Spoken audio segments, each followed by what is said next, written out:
America में 700 कर्मचारियों को नौकरी से निकाला। 200 कर्मचारियों पर एथिकल वायलेशंस के लगे आरोप।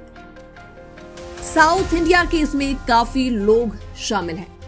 अमेरिका की जानी मानी कंपनी फैनी में यानी फेडरल नेशनल मोर्टगेज एसोसिएशन ने हाल ही में 700 कर्मचारियों को नौकरी से निकाल दिया।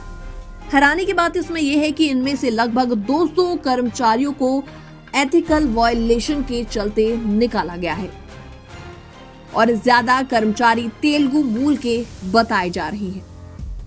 मीडिया रिपोर्ट्स के मुताबिक ये छटनी एक आंतरिक स्कैम के कारण हुई है, जिसमें कर्मचारियों पर कंपनी की मैचिंग ग्रांट्स प्रोग्राम का गलत इस्तेमाल करने का आरोप है। कुछ कर्मचारियों ने गैर लाभकारी संस्थाओं यानी नॉन प्रॉफिट ऑर्गेनाइजेशन, खासतौर पर Telugu association of north America के साथ मिलकर फर्जी डोनेशन दिखाए और कंपनी से फंड मंगवाया। शॉर्टकट में इसको ताना कहा जाता है। जी हाँ, मैचिंग ग्रांट्स प्रोग्राम के तहत कंपनियां अपने कर्मचारियों द्वारा किसी चैरिटी को दिए गए डोनेशन को मैच करती हैं, यानी कर्मचारी $100 दे तो कंपनी भी $100 उसी संस्थान को देती है। लेकिन कुछ लोगों ने इसमें गड़बड़ी कर दी।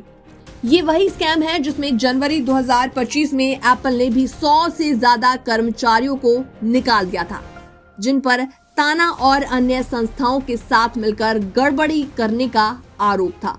एप्पल के मैचिंग गिफ्ट्स प्रोग्राम में भी कुछ भारतीय मूल के कर्मचारियों ने झूठे डोनेशन दिखाकर कंपनी से पैसे निकलवाए थे।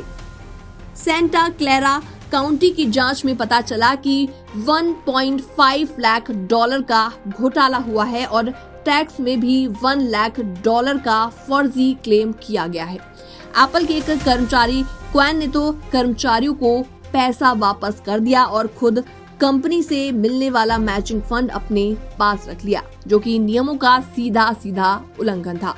सूत्रों के मुताबिक इस कंपनी से निकाले गए कर्मचारियों में से एक तो ताना का रीजनल वाइस प्रेसिडेंट भी था। माना जा रहा है कि ताना के अलावा और भी कई संस्थाएं इस घोटाले में शामिल हो सकती हैं।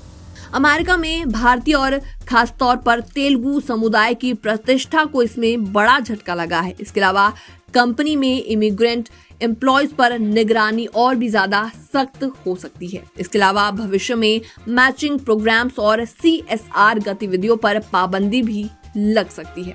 ये घटना भारतीय डायस्पोरा के लिए एक बहुत बड़ा अलर्ट है। अमेरिका जैसी जगहों पर नियमों की अवहेलना भारी पड़ सकती है। ये मामला ये भी दिखाता है कि कैसे कुछ लोगों की गलतियों का असर पूरे समुदाय पर पड़ सकता है। फैनी में और एप्पल जैसी कंपनीज द्वारा तेलुगु मूल के कर्मचारियों को अनैतिक गतिविधियों के चलते निकालना न सिर्फ कानूनी बल्कि नैतिक तौर पर भी चिंता का विषय है।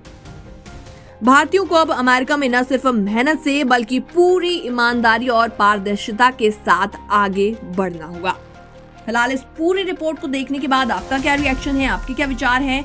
आप भी हमें कमेंट सेक्शन के माध्यम से अपनी राय देना ना भूलें। बाकी वर्ल्ड से जुड़ी छोटी और बड़ी खबरें देखने के लिए बने रहिए NBT इंटरनेशनल के साथ।